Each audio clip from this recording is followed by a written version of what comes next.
Boa noite a todos. Boa noite. Obrigado, Hélio, pela música. Eu não sei se alguém consegue viver sem música. A música realmente tem um poder especial. Quando a gente acorda com música, o dia é diferente. Quando a gente dorme com música, o sono também é diferente. Com certeza Deus tem muitas maneiras de falar a cada um de nós. Muitas vezes usa música, não tenho dúvidas disso. Eu estou feliz de poder estar com vocês nesse domingo à noite. Eu sei que alguns não puderam vir por diferentes razões.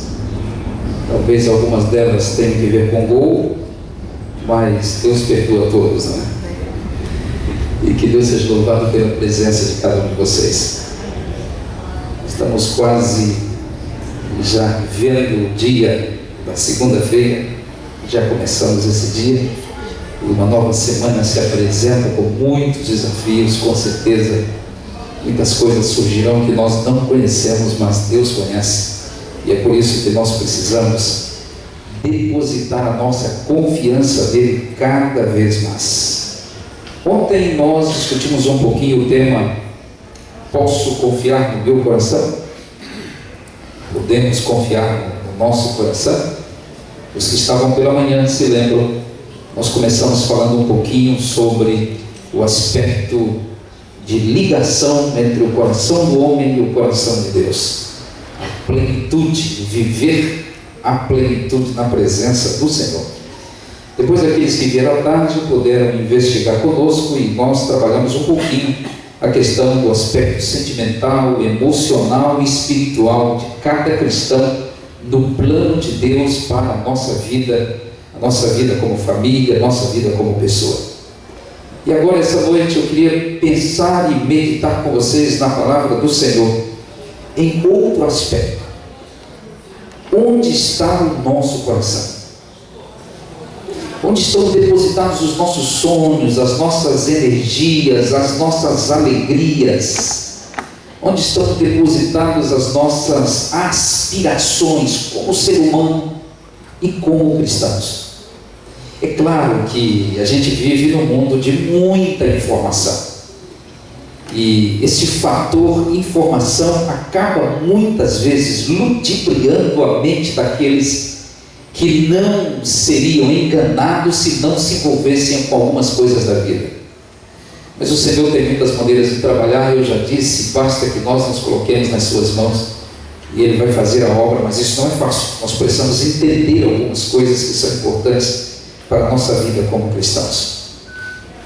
Por isso eu começo perguntando: onde estão as suas atenções? O que você está planejando? O que você está sonhando para a sua vida?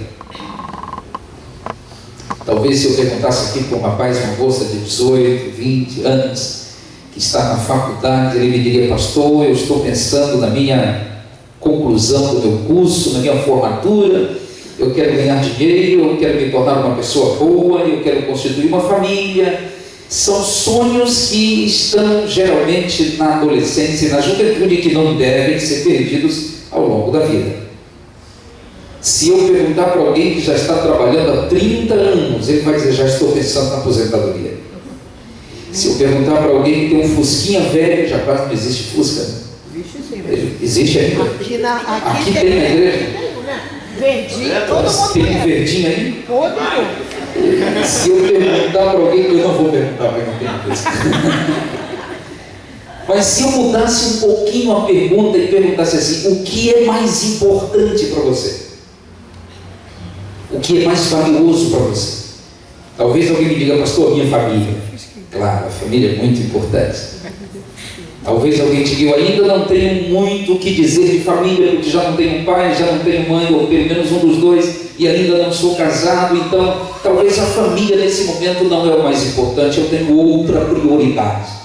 Existem coisas que têm valor para a gente, não é? Não somente valor financeiro, valor sentimental, valor histórico, valor espiritual. Se eu perguntasse, por exemplo, para uma mãe que tem um bebezinho: por quanto a senhora me venderia o seu bebezinho? É claro que a maior parte das mães vai dizer: fala sério, pastor, não sabe brincar, não brinca. Apesar de que algumas mães estão deixando seus filhos nas latas de lixo. Verdade. Vocês estão vendo. Se eu perguntasse para uma irmã quanto vale o seu esposo, eu não vou apontar para nenhum de vocês, porque uma vez eu perguntei isso na igreja e uma irmã levantou e disse assim: não vale nada, pastor, se quiser vai levar. Eu não vou perguntar, deixa que é. Todo mundo vale muito. Que valor tem as coisas para nós? E quando você projeta algo na sua vida, com que forças você luta para alcançar isso? Talvez essa noite eu esteja falando para alguém que hoje ficou sentado no sofá de casa uma boa parte do tempo pensando: ai, que vida, o que eu faço da vida, Senhor? Como eu faço para alcançar os meus sonhos? E diga-se de passagem, os sonhos devem continuar pavimentando a vida e dando sentido àqueles que querem viver de verdade e não somente empurrar com a barriga.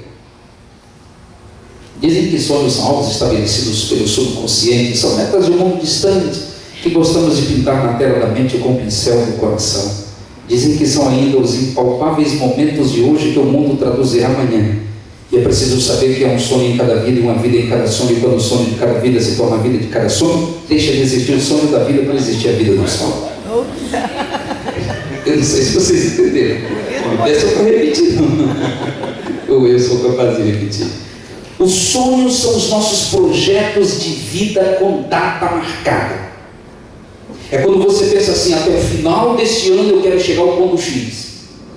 Em 3 anos eu quero chegar ao ponto Y.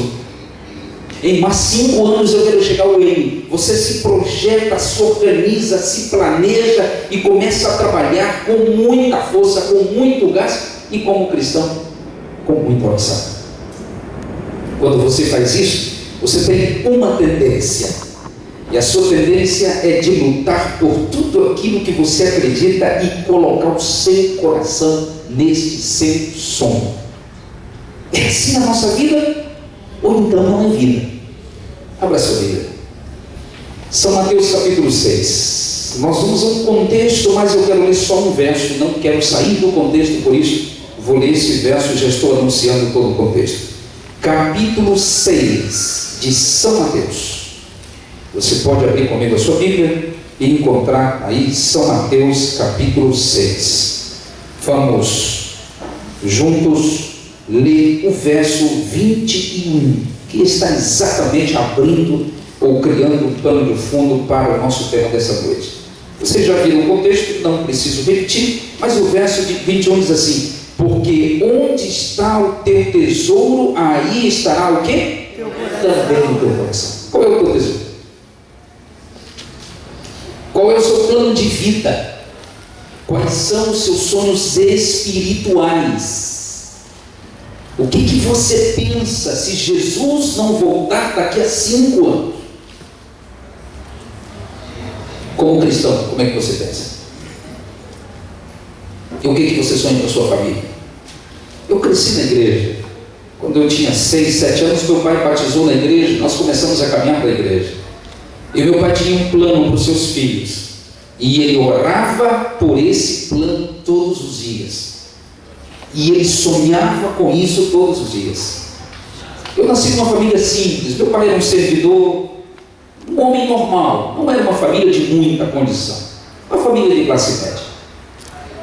Mas quando meu pai colocava os filhos dentro do carro e levava para a igreja, ele sempre dizia a mesma coisa: este é o caminho que nós jamais devemos deixar de fazer. Ele tinha um plano. E algumas coisas curiosas, como por exemplo, uma que ele nunca disse para os filhos. Nós éramos 3 rapazes, 3 garotos crescendo dentro da mesma casa e 3 meninas, assim que tinha um time de voleibol com técnico e também com juiz, né? E nós crescemos os 6, cantávamos os 6 na igreja, era um sexteto, tem isso? Tem? Cantávamos os 6, cantávamos em quarteto, cantávamos em 6 e crescemos na igreja. Mas uma coisa meu pai nunca disse para os seus filhos. Ele nunca disse assim: eu quero que você seja pastor. Nunca disse. Mas um dia eu ouvi de longe, saindo na porta da igreja, e essas conversas de porta de igreja são muito boas, e eu ouvi meu pai dizendo algo, mas quando eu ouvi, eu já tinha um desejo no coração, e eu também não disse nada para ele. Mas eu ouvi o meu pai dizendo assim para um ancião: eu tenho 3 rapazes. Se Deus me desse a graça de pelo menos um deles ser um pastor, eu seria o homem mais feliz da vida. Era o sonho do meu pai, mas ele não disse para a gente para não dar a entender de que nós iríamos porque ele queria. Nunca disse para os filhos. E queridos, um dia eu vi as portas da igreja, da escola, do seminário de teologia se abrindo, e o meu pai entrando para vir assistir a minha formatura, e agora meu pai tinha um filho pastor. Mas devo dizer para vocês que não era só um, os 3 são pastores. E os 3 são diretores de jovens. Os 3 trabalhamos em diferentes regiões do Brasil, trabalhamos alguns anos fora do Brasil, liderando jovens pela graça de Deus. Amém. E aprendi que esse é o caminho que nós jamais devemos deixar de fazer, o caminho da igreja. Não importa se você está cansado, se chegou de viagem, se você está preocupado, se você está triste, se você está aborrecido com algo, esse é o caminho da igreja. Ensine isso para os seus filhos. Um dia, de quarta-feira, eu estava dormindo no último banco da igreja. Eu estudava à tarde, corria muito, jogava bola, chegava cansado, de bicicleta, e cansado de dormir no último banco da igreja. E alguém que estava perto bateu no meu pé e disse: "Ô rapaz, acorda, aqui não é lugar para dormir." Essa é outra coisa que eu nunca vou me esquecer, do caminho traçado. O meu pai estava um banco à frente, e o moço, que eu não vou dizer quem era, que bateu no meu pé e pediu que eu acordasse, tocou no ombro do meu pai e disse assim: "Não tem vergonha de deixar teus filhos dormindo na igreja?" Isso era bom. Eu devia ter uns 8 anos. Eu confesso para vocês que isso nunca me esqueci, nunca vou me esquecer. Sabe por quê? Meu pai era um homem simples, mas o meu pai virou lentamente para o moço que tocou no ombro dele e disse a frase que ficaria na minha cabeça para sempre. Ele virou para aquele irmão amavelmente e disse assim: "Querido, eu prefiro ter os meus filhos dormindo na igreja do que acordá-los lá fora."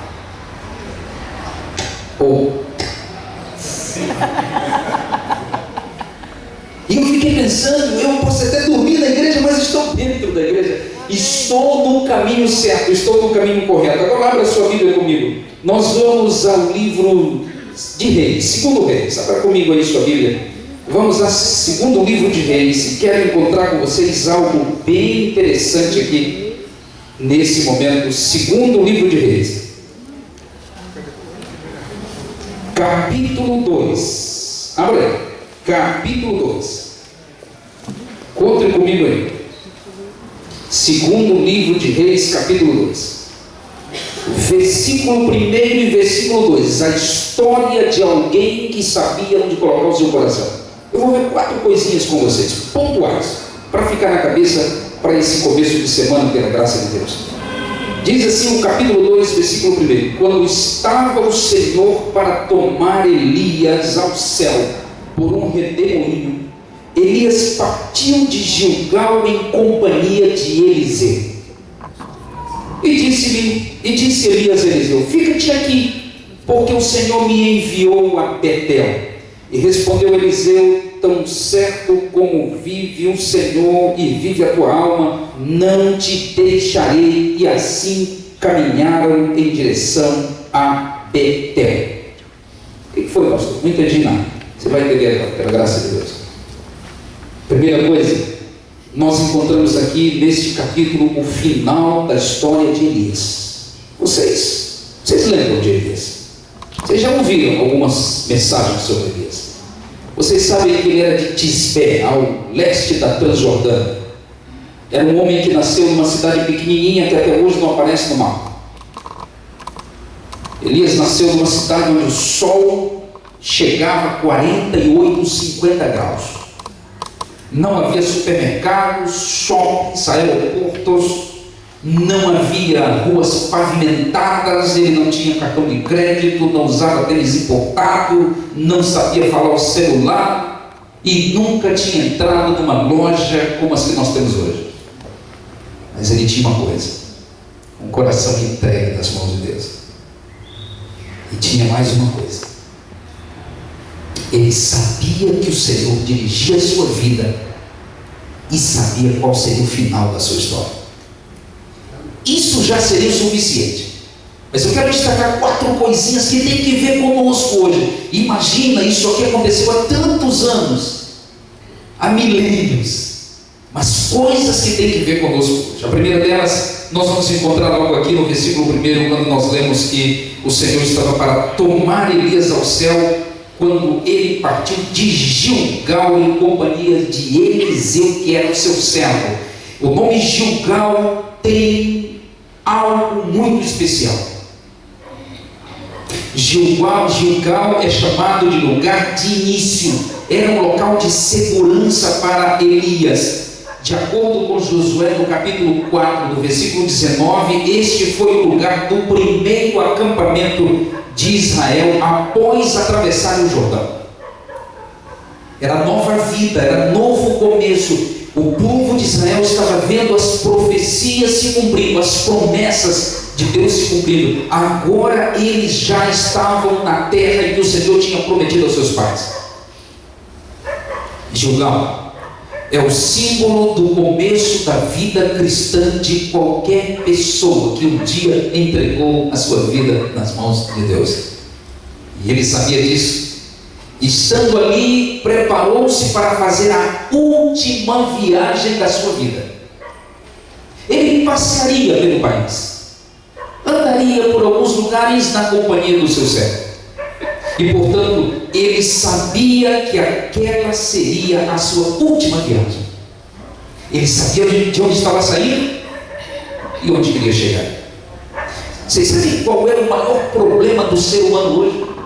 É que muitos ainda estão buscando encontrar o significado para a sua vida e não sabem de onde saíram, de onde vieram e de onde vão chegar. Alguns ainda insistem que vieram do macaco. Eu não me pareço com macaco. Eu não quero acreditar. Dizem que um dia a professora dando aula na escola, e aí falou isso, né, que o homem veio do macaco. E o garoto disse assim: professora, eu não vim, mas eu sei de gente aqui que até se parece, pode ser que tenha vindo. E todos olharam para ele com um olhar meio estranho. Queridos, o sentido da vida está não em descobrir as origens, mas em acreditar nas origens. Enquanto o ser humano tenta se distanciar de Deus, Deus sempre quis se aproximar do ser humano. Se nós soubermos ou se acreditarmos nas nossas origens, nós não teremos dificuldades em acreditar no Deus das origens. Se o mundo vai se acabar em 2012, eu não sei. Mas eu sei de uma coisa: não vai se acabar em uma autodestruição. Porque esse não é o plano do Criador. E Deus não é um Deus que criou e deixou por conta. Deus é um Deus que criou e que mantém, que sustém e que sustenta. E é por isso que você está aqui essa noite. Aleluia! Senão você não estaria. Elias sabia de onde estava saindo e para onde ia. Esse é um ponto fundamental para a nossa vida. Ele havia passado muitas situações na sua vida que haviam ensinado lições. Vocês lembram? Lembram de Querite? Lembram da viúva de Sarepta? Lembram do Monte Carmelo, onde enfrentou 850 profetas? Lembram do vale após o Monte Carmelo, quando ele pediu para morrer e disse: Senhor, não aguento, não suporto, eu quero morrer. E ficou sem comer, e se desmaiou, se jogou ao chão, e a Bíblia diz que um anjo veio, tocou nele e deu comida e disse: levanta, você não vai morrer agora, você ainda tem uma tarefa para fazer.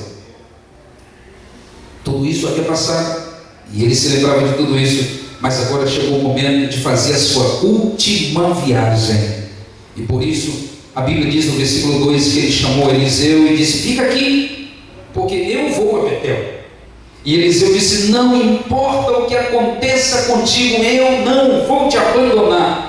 Assim como vive o Senhor e como vive a tua alma, eu não te deixarei, eu vou contigo. E juntos foram a Betel. Vocês lembram dessa frase na boca de outra pessoa?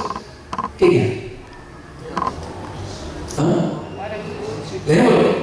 Ela disse: eu não vou te deixar, boa norazinha querida, ô minha sogra querida, eu não vou te deixar, não importa se você gosta de mim ou não, eu vou estar no teu carro, eu vou junto com você, porque o teu Deus será o meu Deus, o teu povo será o meu povo, a tua religião será a minha religião, o teu feijão vai ser o meu feijão, a tua geladeira vai ser a minha geladeira, a tua casa vai ser a minha casa, nós vamos estar juntas.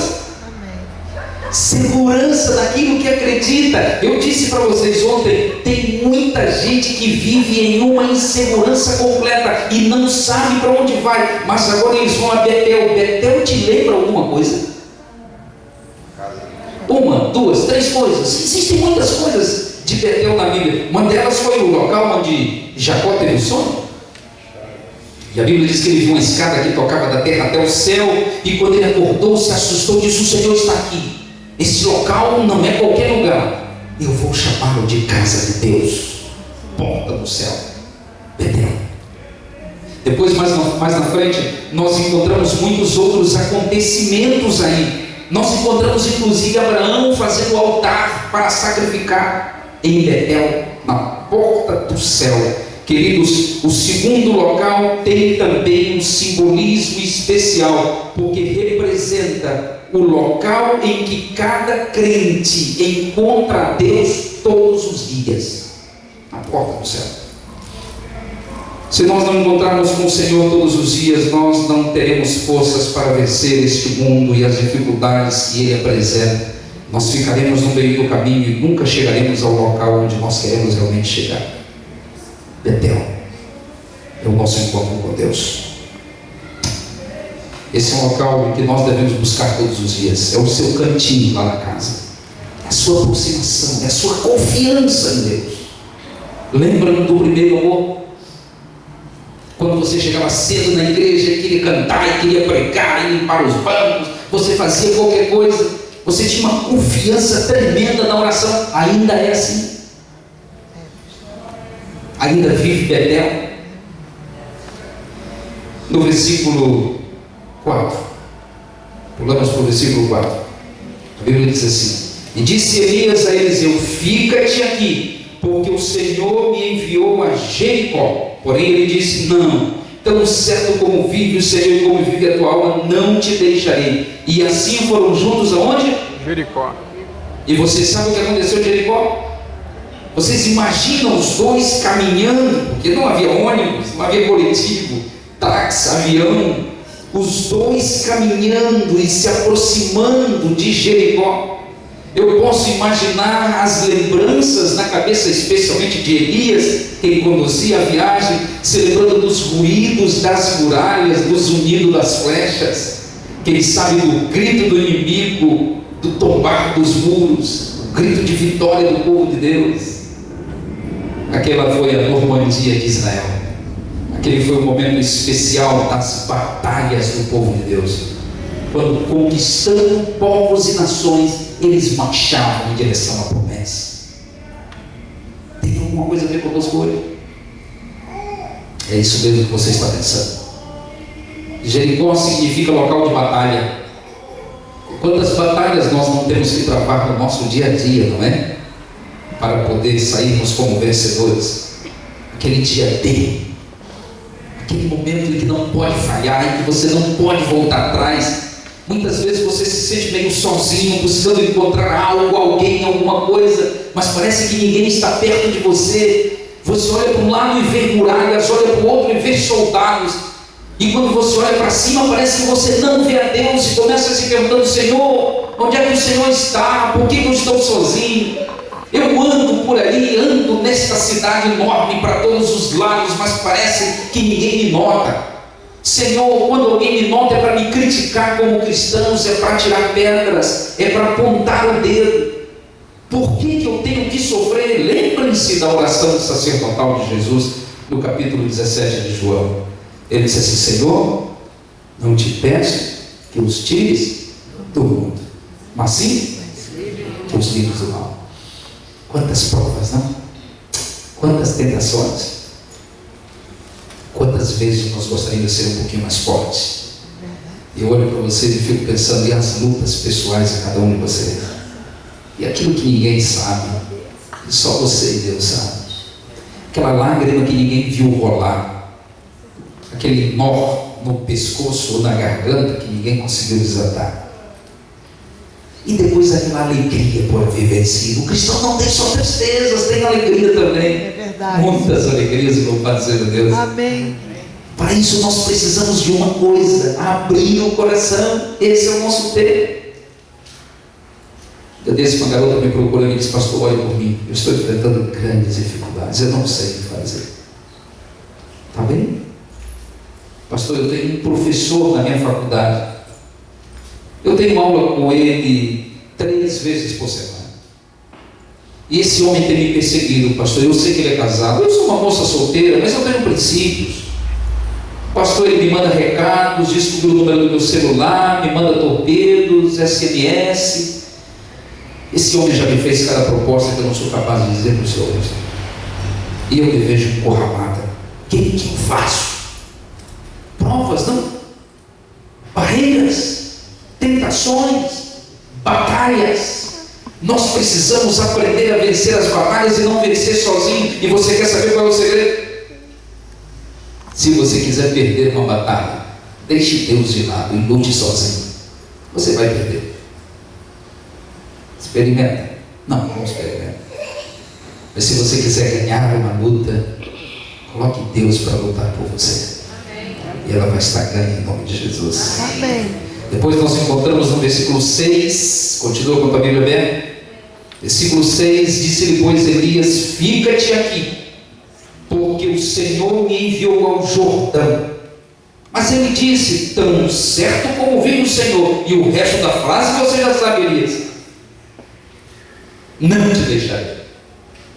E então assim foram ambos juntos ao Jordão. 4 lugares.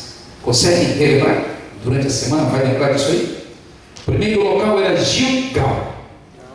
O segundo era o quê? Betel. O terceiro? Jericó. E o quarto e último? Jordão.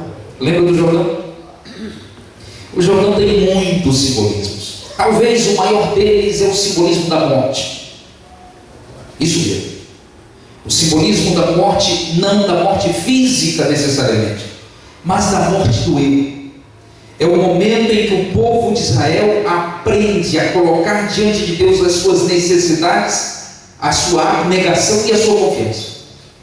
O passar do povo pelo Jordão, já haviam passado pelo Mar Vermelho, mas agora o passar pelo meio do Jordão em seco, local de muitas águas. Hoje já não tem muitas águas, mas era um rio caudaloso, um rio bonito. E o passar do povo pelo Jordão significava transformação, batismo. O povo literalmente foi batizado ali, ao sair de uma terra velha e entrar numa terra nova, ao sair de uma vida velha e entrar numa vida nova, vir de um local onde não haviam leis para eles, um país que não era deles, para o seu novo país, a sua nova cidade, uma nova legislação, uma nova maneira de viver, um novo lugar de cultuar a Deus. O Jordão era o símbolo da morte pessoal, era o símbolo do recomeço, era o símbolo da nova vida. Não foi à toa que no Novo Testamento Jesus foi batizado no Jordão. Como símbolo do Jordão, Deus instituiu no santuário, nos serviços que havia, uma pia, que em outras traduções chamam de fonte. Essa pia era o local de lavar-se as mãos. E o lavar das mãos no ato do sacrifício significava que estava limpo para aceitar a bênção e o perdão de Deus. Portanto, o Jordão é simbolizado em todo o deserto pela pia, e no Novo Testamento por Jesus, e hoje pelo tanque batismal. Esse é o nosso Jordão. Mas esse é um Jordão simbólico, porque para a nossa vida nós precisamos nascer todos os dias, e esse nascimento de todo dia é a renovação da confiança, da segurança que nós temos em Deus. Curioso, não? Algumas coisas me chamam a atenção, e uma delas é que enquanto os dois estavam caminhando e passando por estas cidades, versículos que eu não li e estão aí no meio, um deles é o versículo 5. As pessoas se aproximam de Eliseu e dizem assim: é verdade, você já sabe? Do que? Pergunta. Que o seu Senhor vai ser levado ao céu? Olha que curioso. E eles dizem assim: cale a boca, eu já sei. Eles sabiam no final da história. Quando Quantas pessoas veem desespero hoje, têm medo da morte e ficam desesperados quando pensam nisso, não sabem onde vão parar. Alguns acreditam no inferno, acham que vão para o inferno. Eu não sei, alguns que estão aqui essa noite talvez tenham tido esta formação bíblica, entre aspas, que eu tive, de achar que as pessoas vão para o inferno. O inferno na Bíblia é símbolo de sepultura, não é símbolo de um local onde está pegando fogo e cão e diabo pulando para aquele lado e com foice na mão e com garfo, e onde as pessoas ficam atormentadas. Isso não existe na Bíblia. Eu até me lembrei de uma história interessante, eu acho que eu vou contar para vocês. Alguns já estão quase dormindo, ou não? Tem ninguém dormindo? Eu tenho aqui meu papelzinho. Um casal estava se preparando para férias. Fizeram todos os planos, como mencionei no começo. Fizeram os planos para a viagem, para o hotel, para os dias, tudo bonito e bem planejado. Marcaram a viagem, compraram as passagens. É possível que alguém de vocês já ouviu isso aí, porque eu recebi um e-mail. Como os e-mails circulam tudo que é lá, talvez alguém de vocês recebeu. Se é uma história verdadeira ou não, não importa agora. Segura aí. Ele era engenheiro e ela era médica. E quando estava faltando menos de uma semana para a viagem, ela recebeu uma intimação do seu chefe no hospital. Querida, disse ele, você não pode viajar. Nós vamos ter uma reunião muito importante com um comitê internacional e a única pessoa que não pode faltar é você. Mas eu já planejei tudo, são as minhas férias. Mas você não pode. Nos desculpe, apenas um dia. Você fica e no dia seguinte você viaja. A gente paga as suas despesas para você não perder aí, mas você viaja só no dia seguinte, um dia só.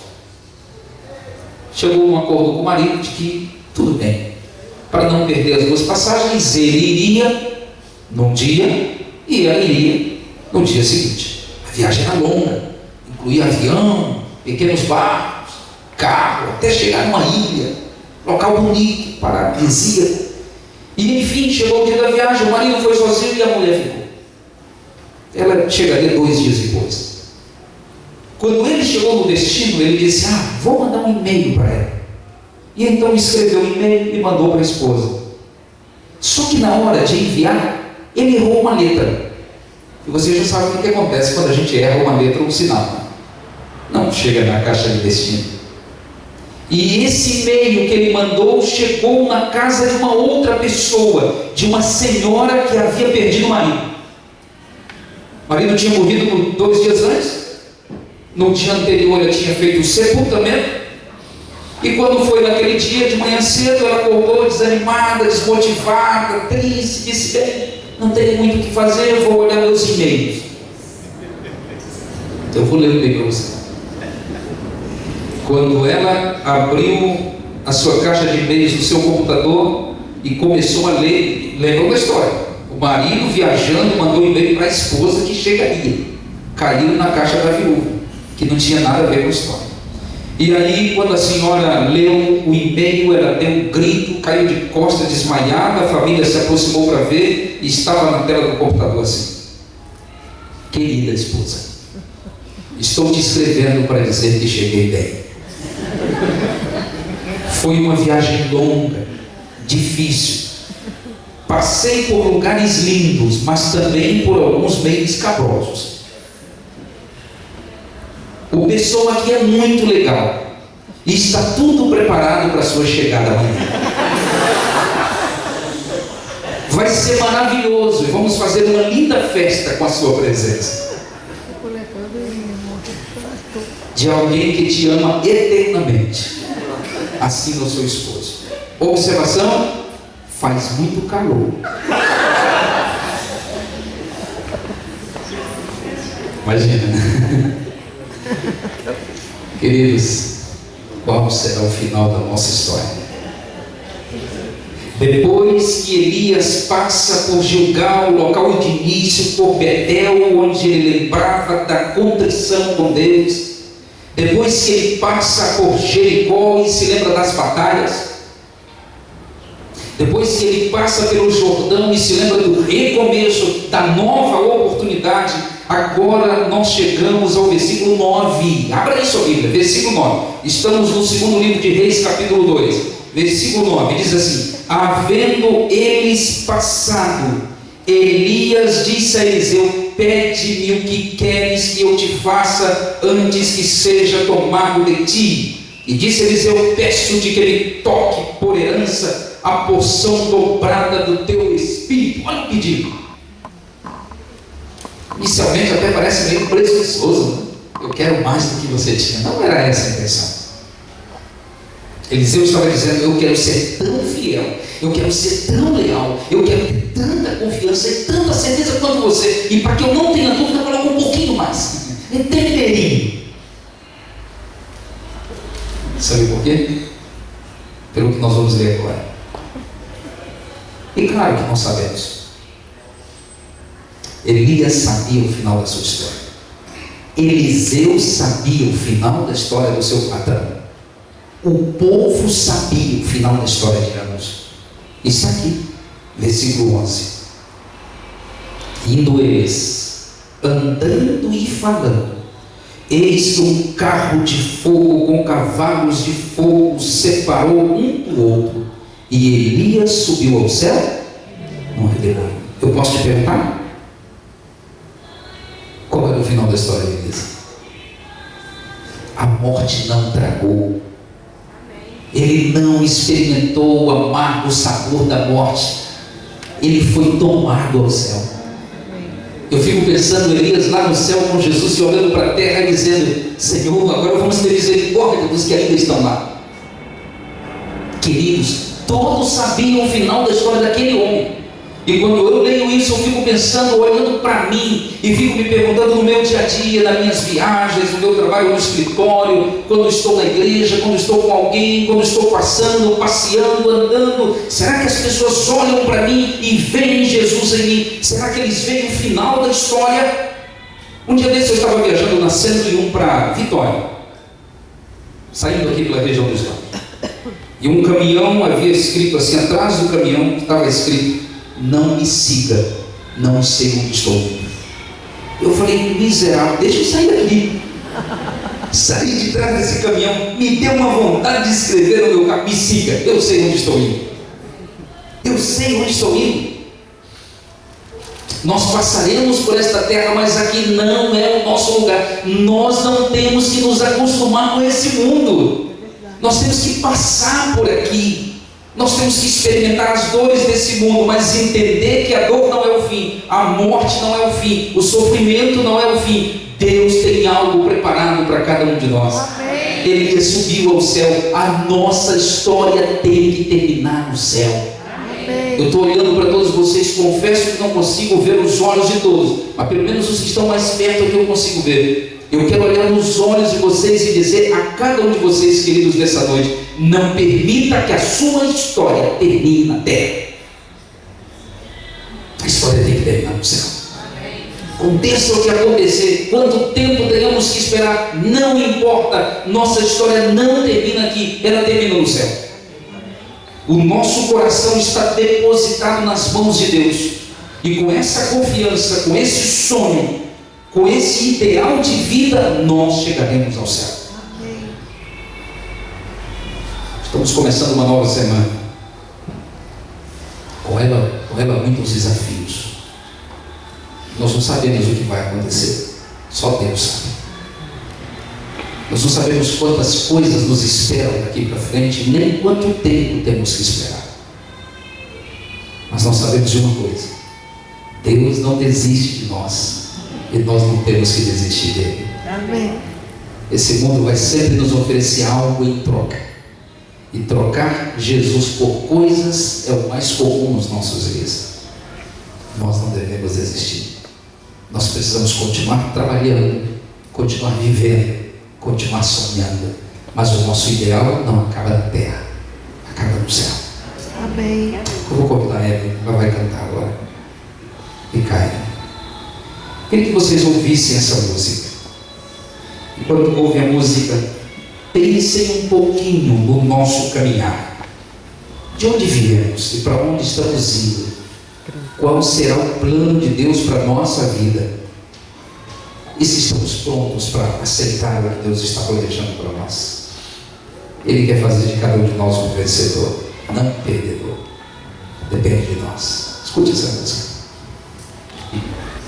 Gostaria de abrir o coração a Jesus e ter um pedido especial.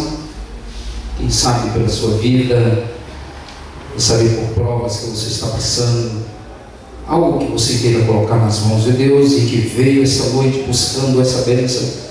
Deus quer abençoar você. Será que tem alguém? Pode ser que não tenha, mas pode ser que tenha. Tem alguém que nessa noite tem algo especial que colocar nas mãos de Deus? Pode vir aqui à frente, pode vir. Eu vou orar para a senhora, para aqueles que estão abrindo o seu coração. Deus possa nos conduzir, não importa por onde passarmos.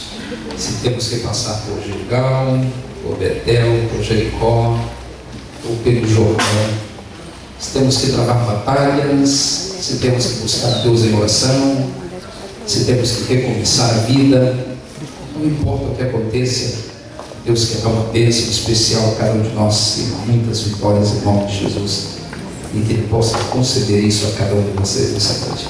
Vamos orar. Bom Deus, nosso Pai, louvado, exaltado e glorificado seja o Teu santo nome. Nós Te reconhecemos como nosso Criador, como nosso mantenedor e como nosso Salvador. É por isso, Senhor, que buscamos na Tua palavra inspiração para a nossa vida. Buscamos na Tua casa companheirismo para o nosso jornadear cristão. E buscamos em Ti a esperança que precisamos para continuar Te buscando, Te esperando ainda nesta terra. Agora, Senhor, estamos começando uma nova semana. Aprendemos através da Tua palavra que o Senhor está conosco. Nós sabemos de onde viemos, onde estamos e onde queremos chegar. Sabemos que as nossas forças não são suficientes, mas se nós nos agarrarmos à mão do Senhor, Ele nos conduzirá à vitória em nome de Jesus. É por isso, Pai, que nós abrimos o coração. Nós não queremos confiar em nós mesmos, porque sabemos que o nosso coração é enganoso. Nós queremos confiar no Senhor Jesus. Que possas dispensar o Teu Espírito Santo cada dia, para renovar a nossa fé e a nossa vida, e assim permanecermos firmes nos Teus princípios. Olha, Senhor, olha para os Teus filhos que estão aqui, cada um individualmente, cada um com seus temores, cada um com as suas alegrias, com as suas aspirações e sonhos. Por favor, Pai, coloca a Tua mão poderosa na vida de cada um deles, de cada um de nós, para que alcancemos graça diante de Ti. Que as Tuas misericórdias nos alcancem e que a Tua paz encha o nosso coração. Amém. Dá-nos uma nova semana, uma linda semana de vitórias. Ajude-nos a marchar, a caminhar com passos firmes em direção ao céu. Amém. Se perdemos ou se falhamos em algum momento, Senhor, por favor, nos ajude a nos levantar, nos segura pela nossa mão direita, olha nos nossos olhos e nos diga: Tu és meu. Dá-nos o Teu perdão e a confiança que precisamos. Eu Te peço e Te agradeço no nome de Jesus. Amém. Tenham todos uma boa semana.